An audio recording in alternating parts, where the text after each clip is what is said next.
এটা আমাদের গলন্দের ঐতিহ্যবাহী গোধূলি পার্কের রাতের সিনারি। ধন্যবাদ জানাই, গলন্দ একটি বিনোদন কেন্দ্র খুলেছেন আমাদের গলন্দ পৌরসভার সাবেক একাধিকবার মেয়র শেখ মোহাম্মদ নিজাম ভাইকে। ধন্যবাদ জানাই যে আমাদের গলন্দ মানুষের জন্য একটা বিনোদন কেন্দ্র তাদের পৈতৃক সম্পত্তিতে তারা গড়ে তুলেছেন। এটা হলো আমাদের বিনোদন কেন্দ্রের গোধূলি পার্কের প্রবেশপথ। এটা রাতের সিনারি, এটা আমাদের প্রবেশপথ।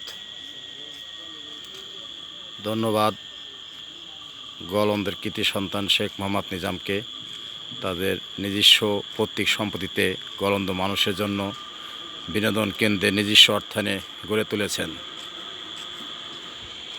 বিরাট এলাকা নিয়ে